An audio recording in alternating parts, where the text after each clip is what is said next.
Leyendas de viajeros.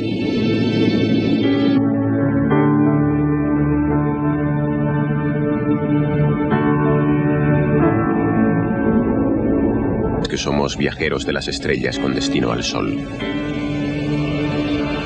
Lo veríamos rodeado de 4 gigantescos mundos gaseosos. El azulado Neptuno y su gélida luna Tritón. Y más allá Urano, con sus anillos oscuros, probablemente compuestos de materia orgánica.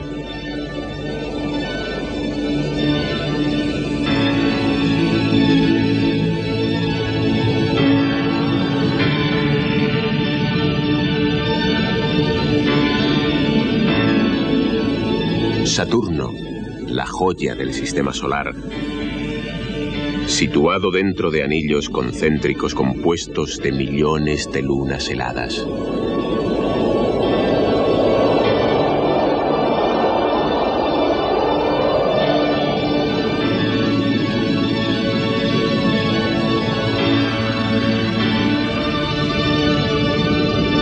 Y finalmente, rodeado por una enorme cantidad de satélites, se encuentra el planeta más grande, Júpiter, con sus nubes multicolores adornadas por luminosos relámpagos.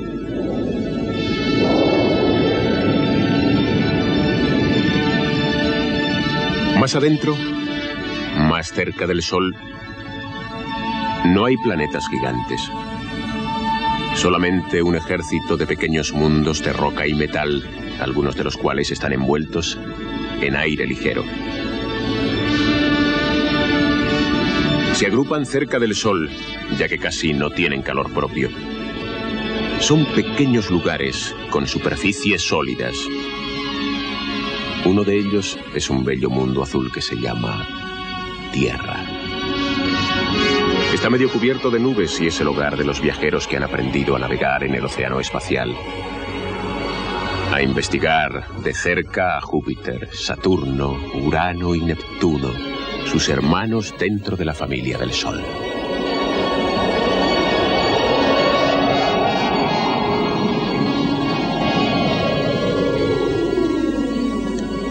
Los viajes de exploración de los seres humanos al sistema solar externo están controlados hasta ahora desde un solo lugar en el planeta Tierra, el laboratorio del Departamento de Aeronáutica en Pasadena, California.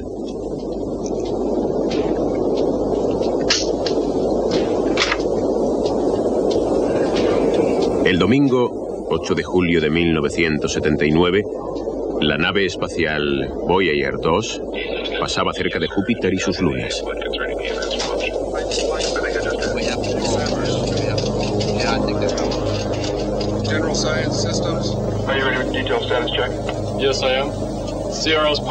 La nave espacial tenía instrucciones de explorar el sistema de Júpiter según una secuencia de órdenes radiadas anteriormente a sus computadoras.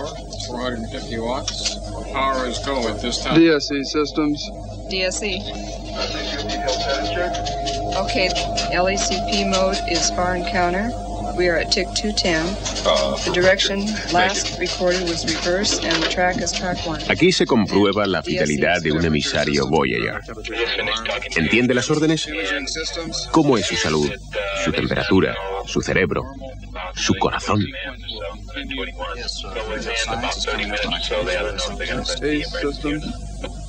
Yeah, we've just completed the detailed status check, and the spacecraft is go following the ring plane crossing.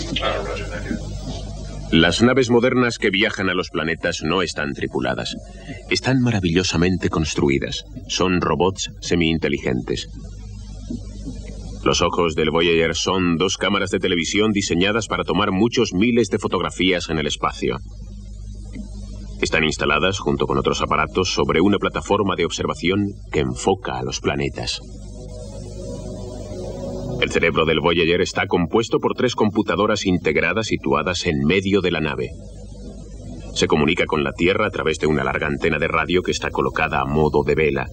El Voyager lleva un mensaje para cualquier civilización extraterrestre que pueda algún día encontrar en el espacio interestelar. Tiene unos respiraderos que se abren y cierran para controlar la temperatura de a bordo. Sin embargo, el Voyager vuela tan lejos del Sol que no puede depender de la energía solar. Por este motivo, dispone de una pequeña planta nuclear que está aislada del resto de la nave.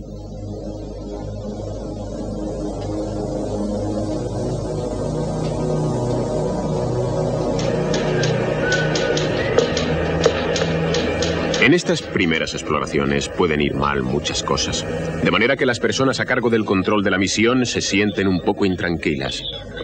Júpiter está rodeado de una capa de partículas invisibles, pero que están cargadas de energía y son extremadamente peligrosas. Si el Voyager vuela muy cerca, se pueden quemar sus delicados circuitos. Una colisión con una pequeña piedra en los anillos de Júpiter puede descontrolar totalmente la nave, impedir que sus ondas lleguen a la Tierra y perder toda su información para siempre.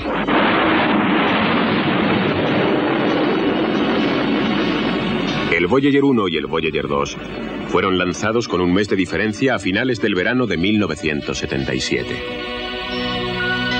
Después de muchas alarmas y escapes milagrosos, con meses de diferencia llegaron al sistema de Júpiter, donde desempeñaron una brillante labor proporcionando las primeras vistas en primer plano del poderoso Júpiter y de sus 4 grandes y misteriosas lunas.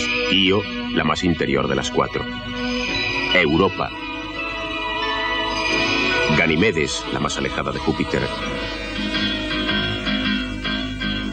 Y la gran luna Calisto. Fue una misión que, con un coste de 10 céntimos por cada habitante del planeta Tierra, descubrió todo un mundo.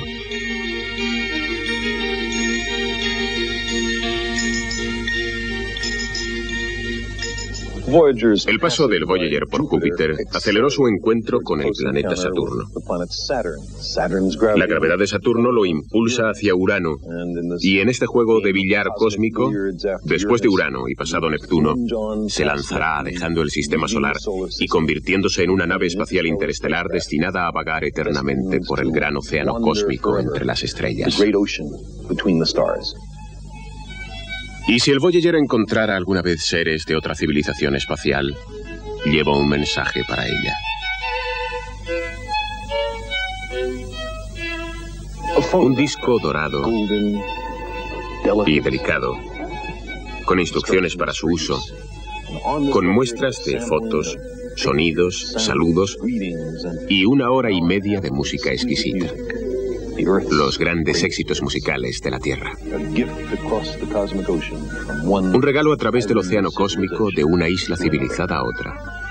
En el disco hay un saludo escrito a mano que dice: todos los mundos unidos en el amor a la música.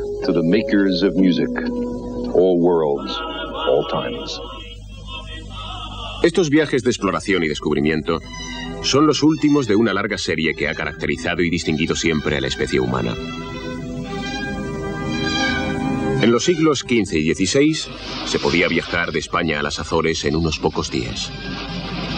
Al mismo tiempo que se tarda hoy día en cruzar ese pequeño canal entre la Tierra y la Luna.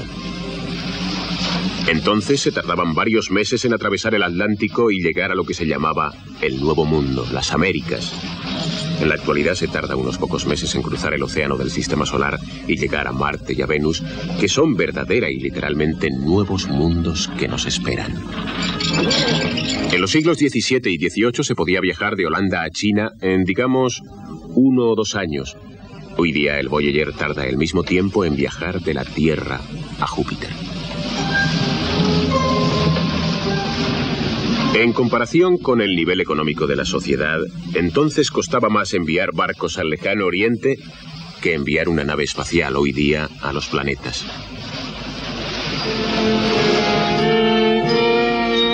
El espíritu de exploración está en el corazón de todo ser humano.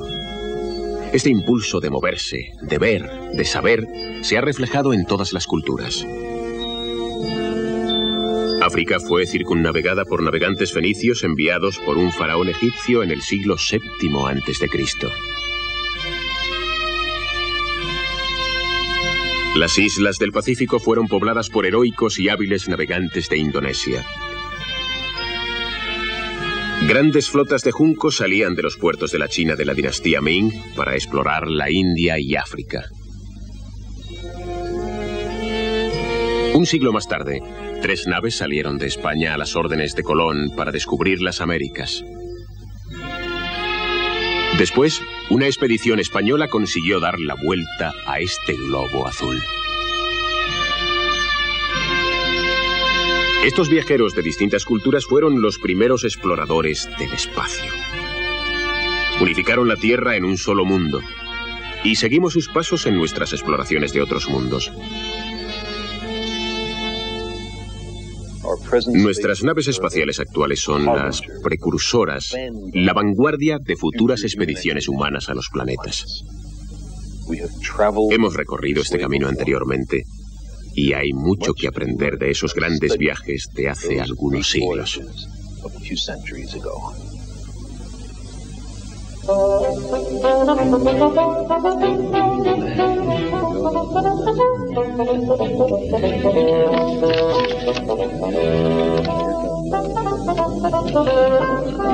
En el siglo XVII, los ciudadanos de una nueva república holandesa siguieron un curso de activa exploración planetaria.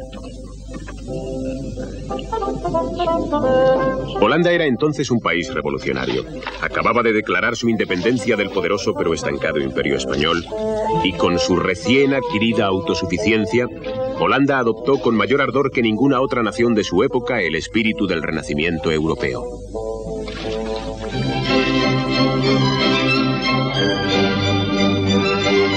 Era una sociedad racional, ordenada y creativa. Pero dado que los puertos y navíos españoles estaban cerrados a los holandeses, el resurgimiento económico de esta pequeña república dependía de su habilidad para construir, equipar y hacer funcionar una gran flota de navíos comerciales. La Compañía de las Indias Orientales era una empresa comercial del Estado que enviaba barcos a los rincones más lejanos del mundo para adquirir artículos exóticos y revenderlos en Europa con un margen de beneficio. Estos viajes fueron la sangre de la vida de la República. Las cartas de navegación se consideraron secretos de Estado. A veces salían barcos con órdenes selladas y la tripulación embarcaba con destino desconocido a más de un año de distancia, al punto más alejado del planeta. Estas expediciones no tenían como única finalidad la explotación comercial, aunque sin duda esto era lo fundamental. Además de los incentivos naturales de ambición, avaricia, orgullo nacional y sed de aventuras, los holandeses también estaban motivados por una fuerte curiosidad científica y la fascinación por las cosas nuevas. Nuevas tierras, nuevas gentes, nuevas plantas y nuevos animales.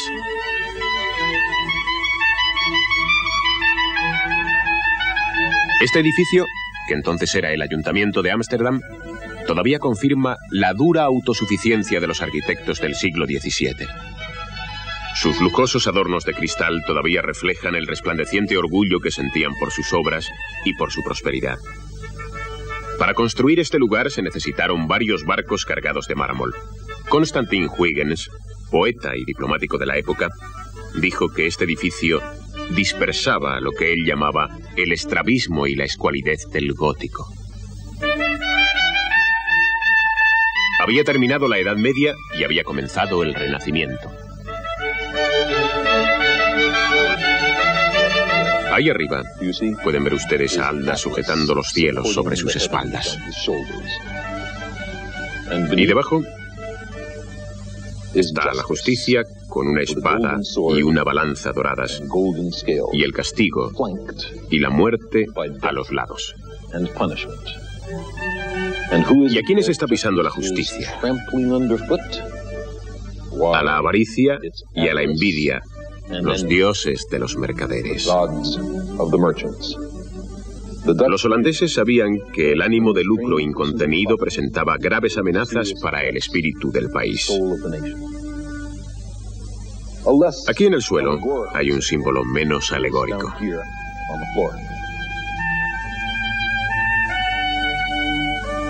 Es un mapa que va desde África Occidental hasta el Océano Pacífico. El mundo entero estaba entonces al alcance de Holanda. En un año típico, muchos navíos dieron media vuelta al mundo hacia el lejano oriente en viajes de exploración y descubrimiento, y también comerciales. Viajes que duraban años. Viajaban por la costa occidental hasta África, pasando por lo que llamaban el mar de Etiopía, bordeando la costa sudoeste de África. Seguían por el estrecho de Madagascar, pasando por la punta sur de la India, hasta las islas de las especias y lo que hoy es Indonesia.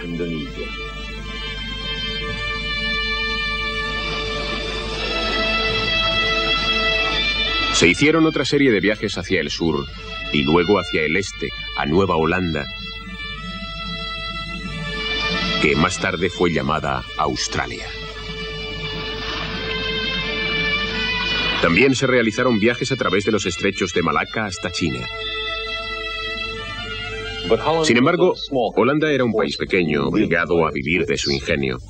En su política exterior había un fuerte elemento pacifista. Ni hasta entonces, ni desde entonces ha dado Holanda tan extraordinaria variedad de científicos, matemáticos, filósofos y artistas. Esta fue la época de los grandes pintores, Rembrandt y Vermeer. Dado que Holanda era tolerante con las opiniones heterodoxas, era el refugio de los intelectuales que huían del control y de la censura de otras partes de Europa. Igual que Estados Unidos, que se benefició enormemente en los años 30 del éxodo de intelectuales de la Europa dominada por los nazis. La Holanda del siglo XVII fue el hogar del gran filósofo judío Spinoza, al que Einstein tanto admiraba.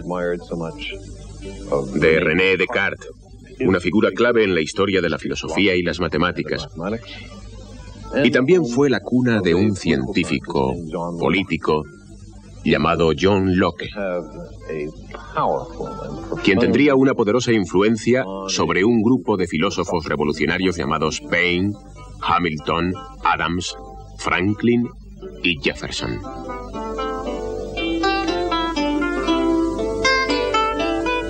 La Universidad Holandesa de Leiden ofreció una cátedra a un científico italiano llamado Galileo, el cual había sido obligado por la Iglesia Católica, bajo amenaza de tortura, a retractarse de su postura herética de que la Tierra giraba alrededor del Sol en vez de al contrario.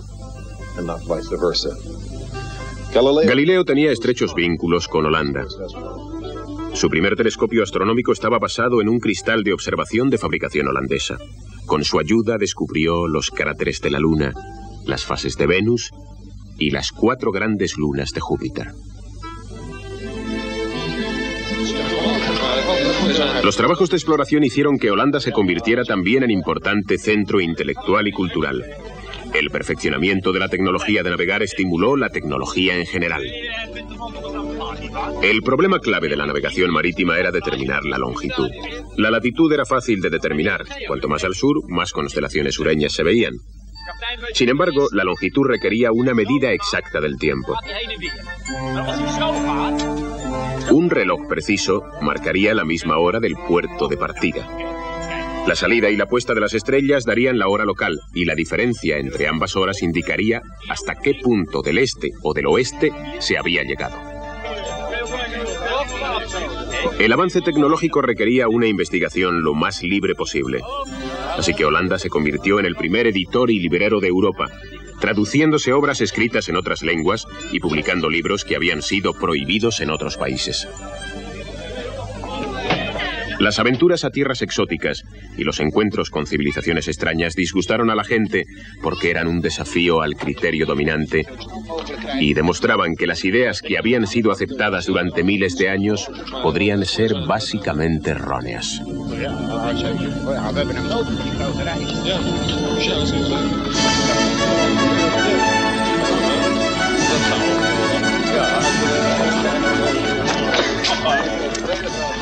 En una época en que los reyes y emperadores regían casi todo el planeta, la República Holandesa estaba gobernada por el pueblo.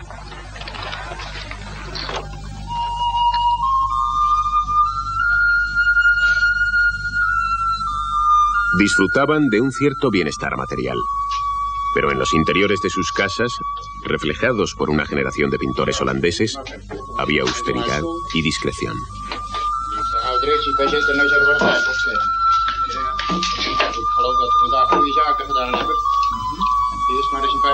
Los oficiales de estas naves exploratorias y comerciales, al regresar de sus largos viajes, compartían los artículos que habían adquirido y comentaban las maravillas que habían visto.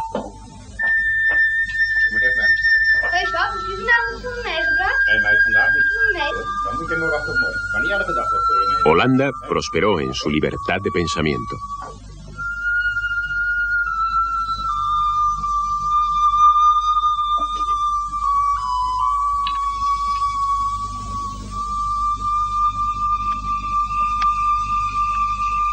En Italia, Galileo había hablado de otros mundos.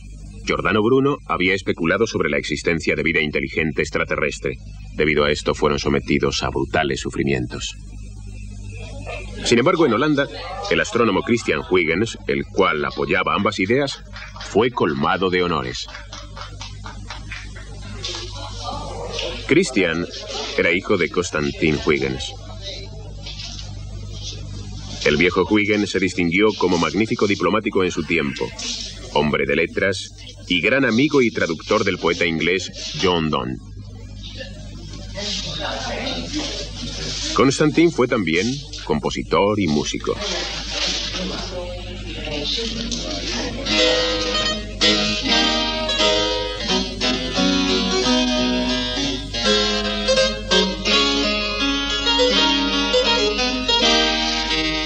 Fue Constantin quien descubrió a un joven pintor llamado Rembrandt van Rijn y apareció en algunas de sus obras. Abrió las puertas de su casa a artistas, músicos, escritores, hombres de Estado y científicos. Les esperaba un gran festejo de objetos e ideas de todas partes del mundo. El filósofo Descartes, que le visitó aquí, dijo de Constantin Huygens: no podía creer que una sola mente pudiera estar llena de tantas ideas y desarrollarlas todas tan bien. Incluso alabó sus virtudes como padre. Era un padre tierno y bondadoso. Su hijo Christian se educó en este ambiente enriquecedor, demostrando un talento extraordinario para los idiomas, el dibujo, el derecho, la ciencia, la ingeniería, las matemáticas y la música.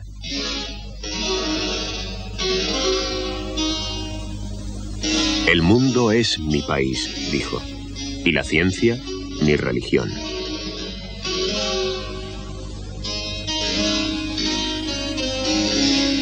La luz era el tema de la época. La iluminación simbólica de libertad de pensamiento y religiosa. La luz que reflejaban las pinturas de la época. Y la luz como objeto de estudio científico. El microscopio se inventó en Holanda en esta época, convirtiéndose en una curiosidad de salón. Su inventor era amigo de Christian Huygens, un hombre llamado Anton Leeuwenhoek.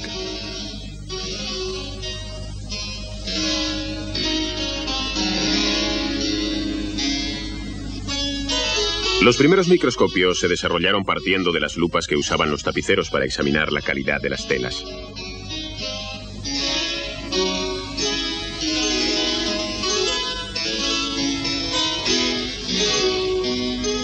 Leeuwenhoek y Huygens fueron los padres de casi toda la ciencia moderna. Ante su sorpresa, Leeuwenhoek descubrió un universo en una gota de agua.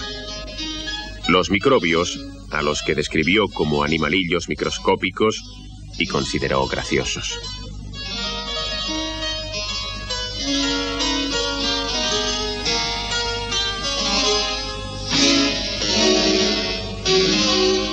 Leeuwenhoek y Huygens fueron de las primeras personas que vieron las células del esperma humano, el hasta entonces oculto microcosmos del ciclo vital del ser humano. Leeuwenhoek había descubierto el mundo de los microbios.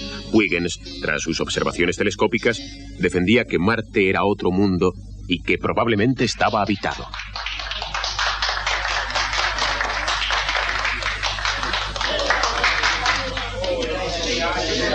Qué lástima de planeta, pensó, si Marte es estéril. Así que la búsqueda de microbios en Marte por parte del programa Viking puede remontarse directamente a Huygens y Leeuwenhoek de la Holanda del siglo XVII.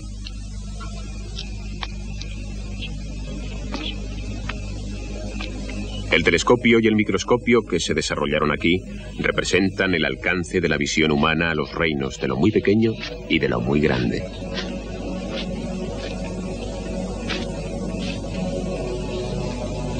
En este tiempo y en este lugar comenzaron nuestras observaciones de los átomos y las galaxias.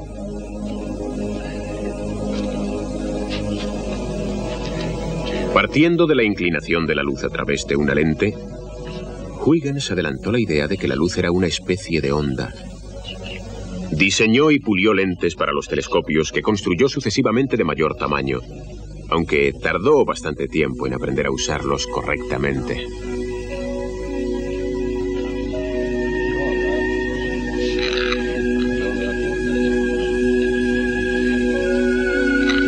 Huygens fue el primer hombre que vio los rasgos de la superficie del planeta Marte. Fue el primer hombre que pensó que Venus estaba completamente cubierta de nubes. Fue el primer hombre que comprendió la constitución de los anillos de Saturno. Saturno está rodeado, escribió, de un fino anillo plano que no toca en ningún punto el cuerpo del planeta.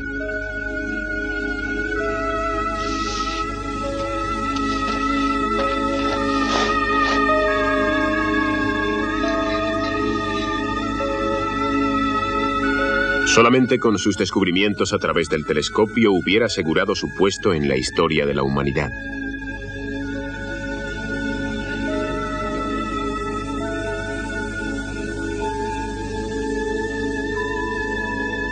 Huygens fue el descubridor de Titán, la luna más grande de Saturno, y como ahora sabemos, la luna más grande del sistema solar.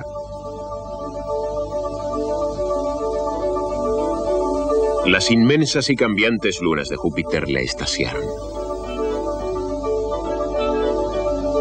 Los astrónomos, igual que los navegantes, necesitan relojes exactos para medir el movimiento de los cielos. Huygens fue el inventor de muchos relojes de precisión, incluido el reloj de péndulo.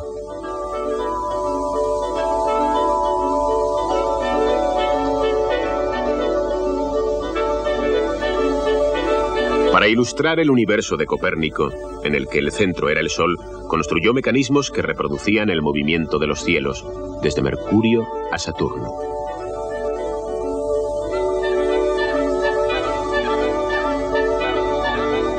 Su firma en los aparatos que diseñaba era Christian Huygens, inventor.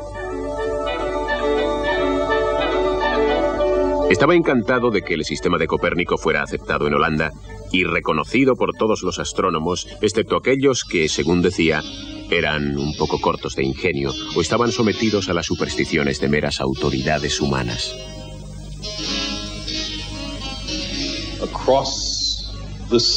Las estrellas son otros soles en el océano espacial. Huygens comprendía esto perfectamente y pensaba que si nuestro sistema planetario incluía el Sol y a los planetas que giraban a su alrededor, esos otros soles deberían tener igualmente una comitiva de planetas en torno suyo, y que muchos de esos planetas debían de estar habitados. Plasmó estas conclusiones en un extraordinario libro con triunfante título: Los celestiales mundos descubiertos. Su subtítulo: Conjeturas sobre los habitantes y la producción de los mundos planetarios. Escribió este libro poco antes de su muerte, en el año 1690, en este estudio.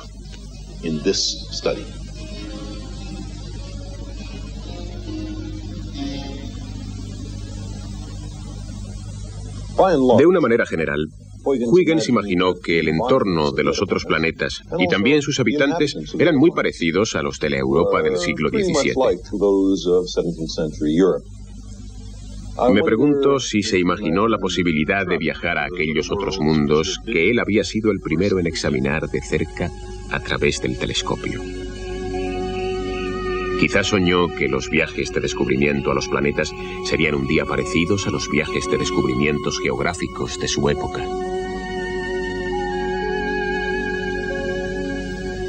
Imaginó la existencia de seres extraterrestres con cuerpos completamente diferentes a los nuestros.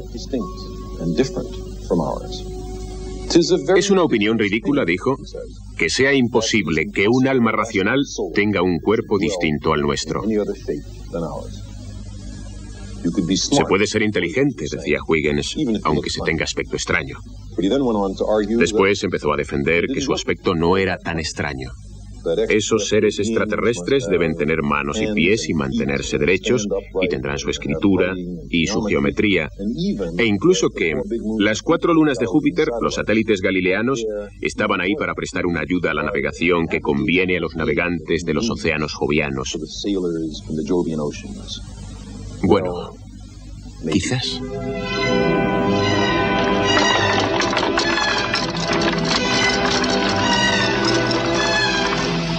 Esa teoría es probablemente errónea. Piensen en un ciudadano del siglo XVII con el valor y la inspiración de imaginar otros paisajes y otras inteligencias. ¿Habrá mariners realmente en los otros millones de mundos? Huygens escribió en su libro: ¿qué esquema tan maravilloso y sorprendente tenemos aquí de la extraordinaria grandeza del universo? Tantos soles, tantas tierras y tantos animales en cada una, adornadas con tantos mares. Y nuestro asombro y admiración aumenta cuando consideramos la distancia tan prodigiosa a la que nos encontramos y la inmensa multitud de estrellas que existen.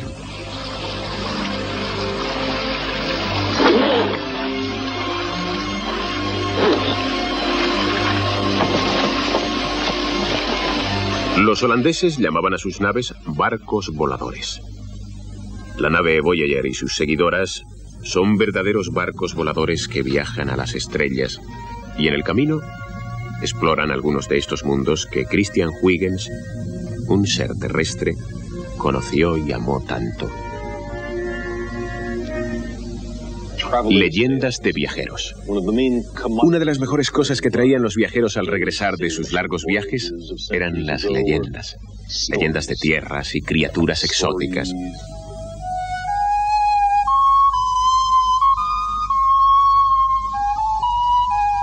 Evocaban el sentido de la curiosidad y estimulaban la continuidad en las exploraciones. Aquellas leyendas de mundos extraños permitían a los europeos tener una nueva imagen de sí mismos. Se había hablado de seres sin cabeza, con un solo pie o con un solo ojo.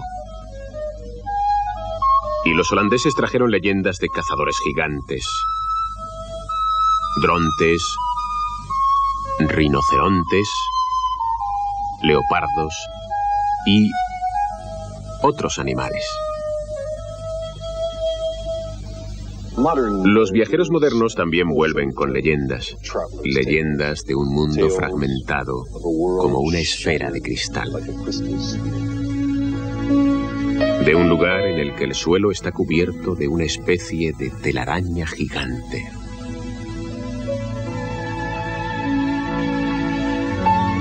De un mundo con un océano subterráneo. De lunas pequeñas en forma de patata. De una tierra amarilla y con marcas rojas, en la que hay lagos de azufre derretido y erupciones volcánicas de 300 kilómetros de altura. Y de un lugar llamado Júpiter, tan grande que cabrían en él 1000 planetas como la Tierra. No hay montañas, ni valles, ni volcanes, ni ríos, solamente un inmenso océano de gases y nubes. Todo lo que vemos de Júpiter está flotando en el espacio. Pero hay muchas cosas fascinantes en Júpiter. Dado que el sistema solar se condensó de los gases y el polvo interestelar, Júpiter adquirió la mayor parte de la materia que no fue expulsada al espacio interestelar y que no cayó hacia el interior para formar el Sol. Júpiter está compuesto principalmente de hidrógeno y helio, igual que el Sol. Y si Júpiter hubiera sido algo más sólido, la materia que hay en él podría haber sufrido reacciones termonucleares en el interior y Júpiter hubiera empezado a brillar por su propia luz. Júpiter es una estrella malograda. Si se hubiera mantenido como estrella, viviríamos en un sistema de doble estrella con 2 soles en nuestro cielo, y en las noches serían poco frecuentes. Debajo de las nubes de Júpiter, el peso de las capas superiores de la atmósfera produce presiones mucho mayores de las que se puedan encontrar en ningún lugar de la Tierra. Las nubes son solamente esta pequeña capa. El interior es este lugar de alta presión. La presión es tan grande que salen los electrones de los átomos de hidrógeno produciendo un hidrógeno metálico líquido.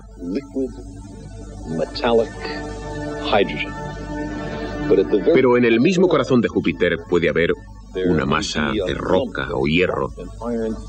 Un mundo gigante como la Tierra, bajo sorprendentes presiones, escondido para siempre en el centro del más grande de los planetas. Justo antes de que el Voyager se encontrara con Júpiter, se podía ver al planeta gigante brillar por las noches igual que lo han visto nuestros antepasados durante el último 1.000.000 de años. Y cuando me dirigí a este laboratorio para estudiar los datos del Voyager, pensé que Júpiter nunca volvería a ser el mismo. Nunca más sería un simple punto de luz en el cielo nocturno, sino que ya sería un lugar para explorar y conocer.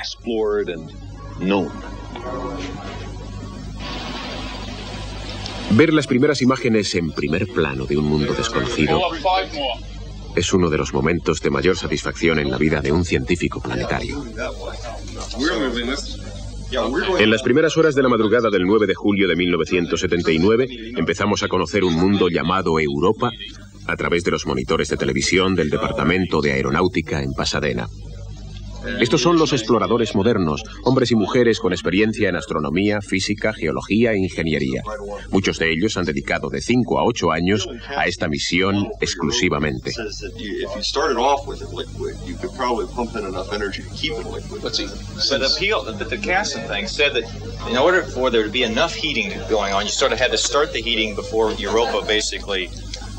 Cooled off, as I recall. Yeah, but Gene, what about the relief from the cracks? Shouldn't the cracks anneal and flow also? They gotta be renewed. The Io and Europa, there's a twin, a pair there, and then there's a pair out at Ganymede and Callisto. No es posible observar la superficie de un mundo tan diferente del nuestro sin preguntarse cómo se formaron ambos. El Voyager nos ha mostrado 6 nuevos mundos solamente en el sistema de Júpiter. Cuanto más aprendamos acerca de otros mundos, mejor comprenderemos el nuestro. Teorizamos, criticamos, argumentamos, calculamos, reflexionamos y nos maravillamos. Recurrimos una y otra vez a la información del Voyager y poco a poco empezamos a comprender.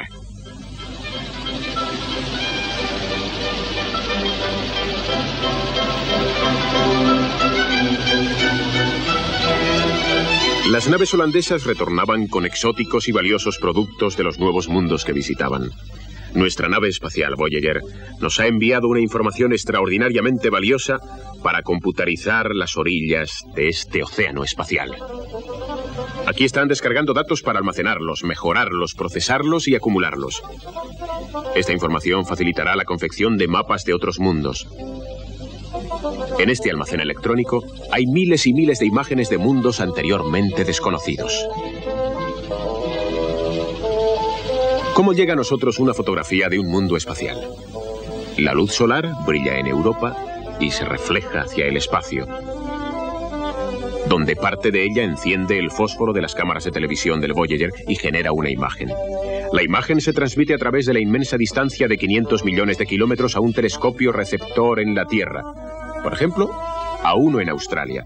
Entonces el telescopio pasa la información por medio de un satélite dentro de la órbita de la Tierra a California del Sur. Desde allí se transmite mediante unas torres de difusión de microondas a una computadora donde la imagen es procesada.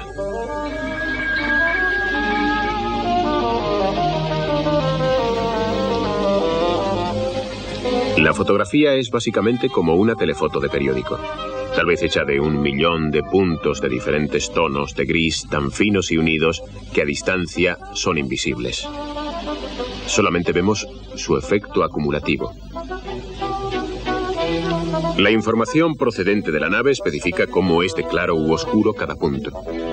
Después de ser procesados, los puntos son almacenados en un disco magnético, algo parecido a un disco fonográfico. Hasta la fecha disponemos de 11.000 fotografías del Voyager 2 en nuestro archivo electrónico.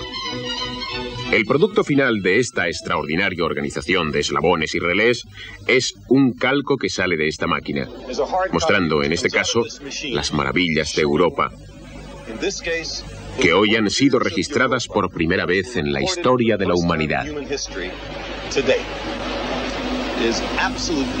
Es muy sorprendente que el Voyager 1 consiguiera muy buenas fotografías de las otras 3 grandes lunas y de los satélites galileanos de Júpiter, pero no de Europa. Fue el Voyager 2 el primero en conseguir primeros planos de Europa, en los que podemos percibir cosas que solo tienen algunos kilómetros de longitud. A primera vista, parece que nada semejante a la red de canales de Marte que imaginaba Percival Lowell existe en este satélite. Vemos una sorprendente y complicada red de líneas entrelazadas, rectas y curvas. ¿Serán escollos estas líneas? ¿Irán de un extremo a otro? ¿Estarán relacionadas con la tectónica terrestre? ¿Cómo ilumina el sistema joviano a otros satélites? En este momento, la flamante tecnología ha producido algo sorprendente. No obstante, corresponde comprenderlo a otro aparato con sus limitaciones y su inteligencia: el cerebro humano.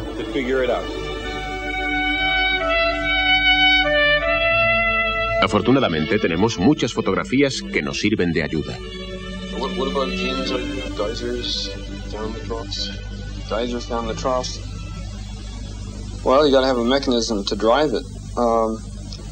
Larry Soderblom es el imaginativo del equipo Voyager.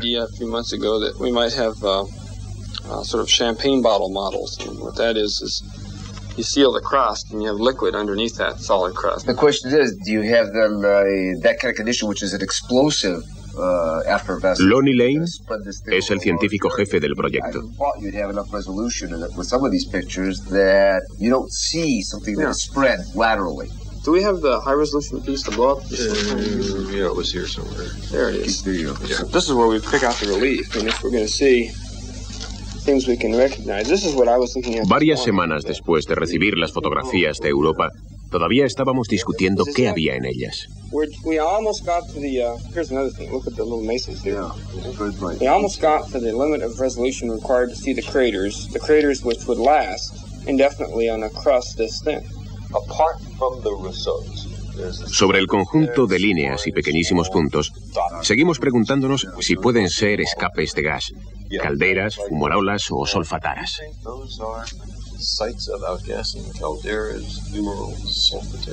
But I tell you one thing I just picked out. Let's look at this.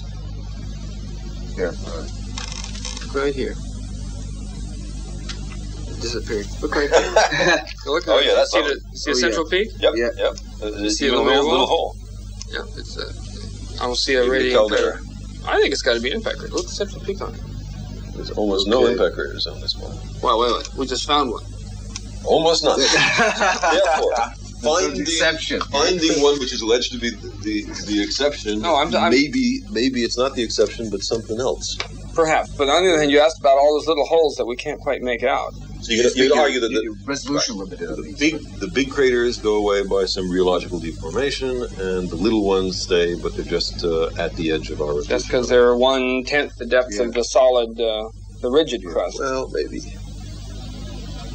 El procesado de las fotografías ha revelado que algunos de los cráteres de Europa tienen su origen en impactos. Sin embargo, parece que algo ha borrado los grandes cráteres. El procesado también jugó un papel decisivo en uno de los más sorprendentes descubrimientos del Voyager, realizado en la Luna que está junto a Europa, un mundo llamado Io.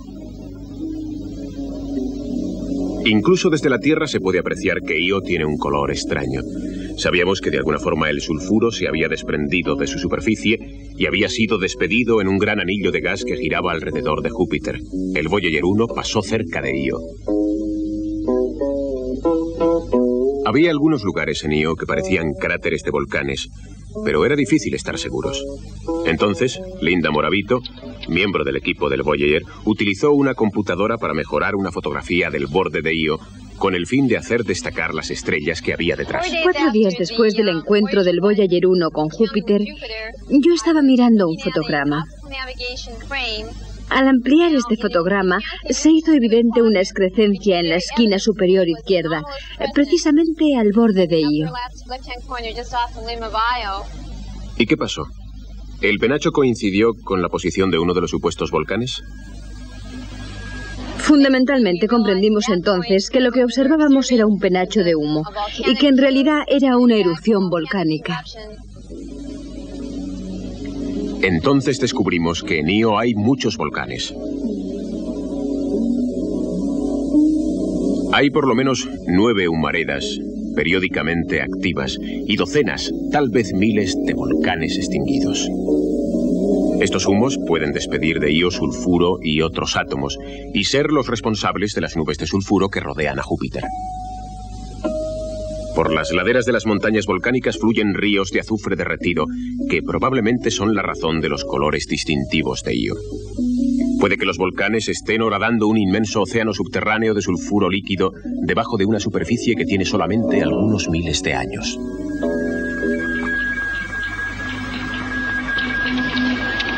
Hasta ahora, en nuestros viajes al espacio abierto, hemos enviado robots y computadoras en lugar de hombres. Algún día, quizá, vayamos nosotros mismos. Supongamos que, igual que aquellos capitanes holandeses del siglo XVII, las computadoras del Voyager podrían servir de diario de navegación. En ese diario, combinación de los acontecimientos del Voyager 1 y del 2, se leería algo así. Día 1. Después de muchas preocupaciones sobre las provisiones y los aparatos, despegamos con éxito de Cabo Cañaveral en nuestro largo viaje a los planetas y las estrellas.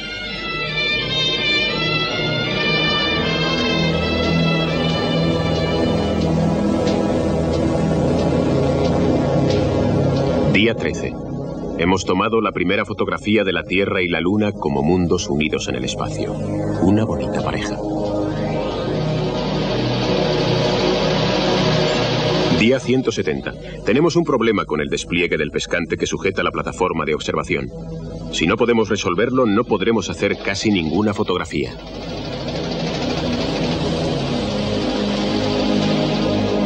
Día 207. Resuelto el problema del pescante, pero tenemos un fallo en el transmisor principal de radio. Si también falla el transmisor de apoyo, no habrá nadie en la Tierra que pueda volver a oírnos. Día 215. Hemos cruzado la órbita de Marte y entrado en el cinturón asteroide principal. Día 570. Estamos consiguiendo ver Júpiter con más detalle que con ninguno de los grandes telescopios terrestres.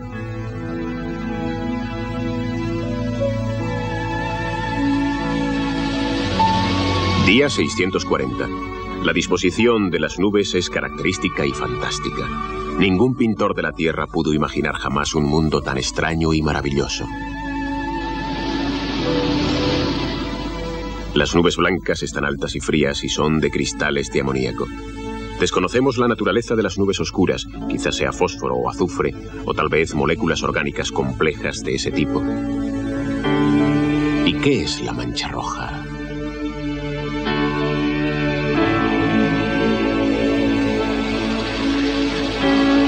Es una inmensa columna espiral de gas que sobrepasa a las nubes adyacentes.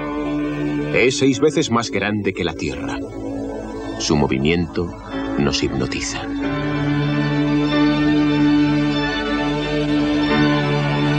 Algunos piensan que la mancha roja es una gran tormenta giratoria que tuvo lugar hace 1 millón de años. Día 650. Encuentro. Un día extraordinario.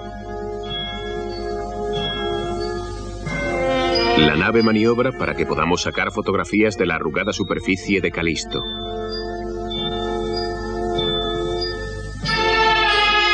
Imágenes de la superficie sorprendentemente rayada de Ganimedes.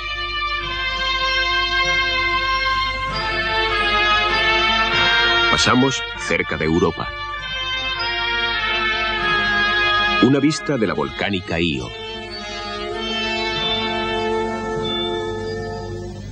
Salimos con éxito de los traidores cinturones de radiación y llegamos a cruzar los anillos.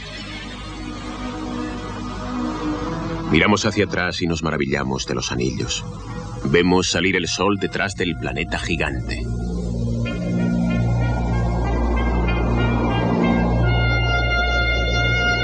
Iniciamos el regreso de nuestra misión exploratoria del espacio abierto. Dentro de 10.000 años, el Voyager saltará a las estrellas. Hemos construido naves espaciales.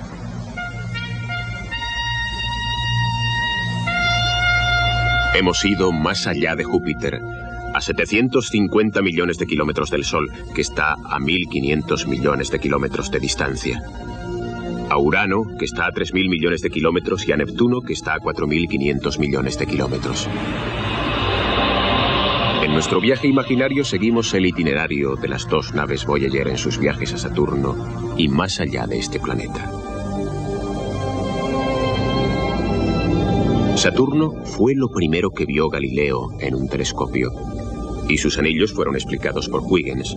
Sin embargo, hasta ahora no hemos empezado a penetrar en sus profundos misterios.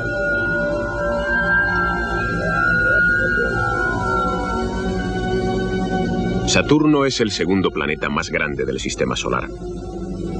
Como Júpiter, está cubierto de nubes y gira cada 10 horas.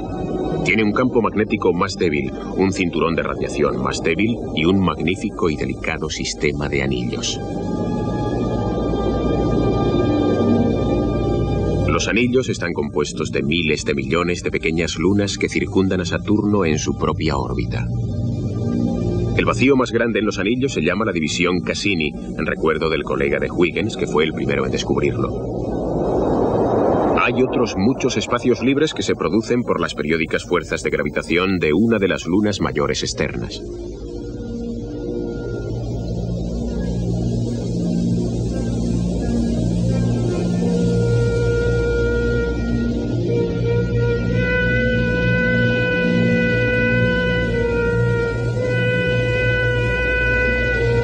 Debajo del plano de anillos, vemos un cielo lleno de lunas.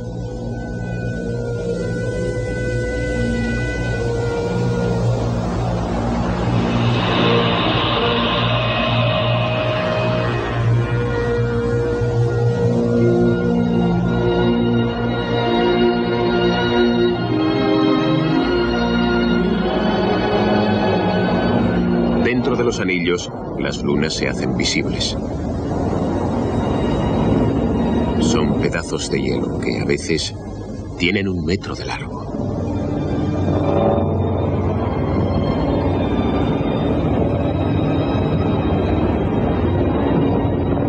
En las zonas más nuevas del sistema de anillos no ha habido tiempo para colisiones que redondeen los bordes de estos fragmentos, las bolas de nieve de Saturno.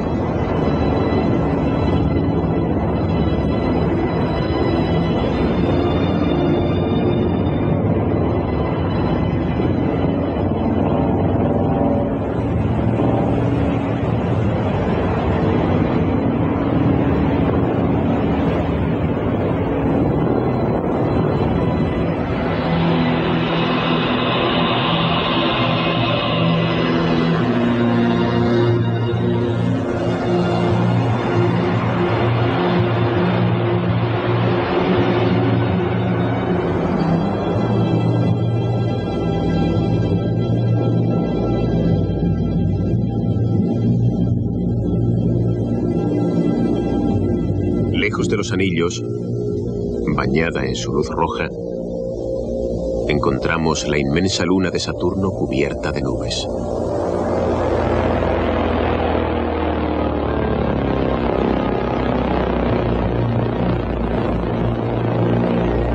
Titán, descubierta por Christian Huygens, es la luna más grande del sistema solar.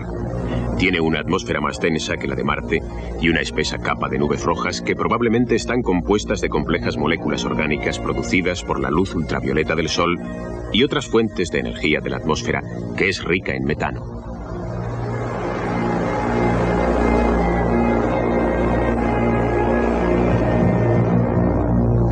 nave terrestre ha penetrado jamás estas nubes y ha visto de cerca la superficie de este mundo inasequible.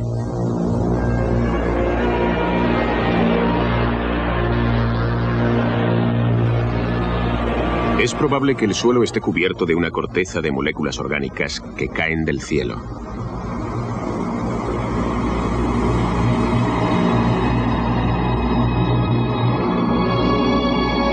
Puede que haya volcanes y valles de hielo, y quizás una clase de vida muy diferente, oculta en las zonas calientes.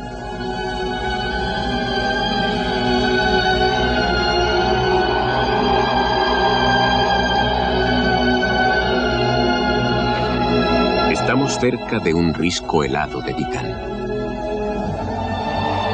A través de un extraño hueco entre las nubes de moléculas orgánicas, podemos ver el reluciente y maravilloso planeta de los anillos, Saturno. Es una vista que será apreciada durante siglos por nuestros descendientes, que llegarán a conocerlo bien.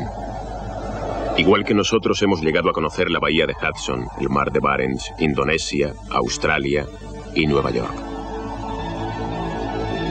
Se remontarán a los tiempos en que Titán fue visto por primera vez por las naves espaciales Voyager, que en sus viajes épicos pasaron por los planetas gigantes y salieron del sistema solar llegando hasta las tinieblas interestelares.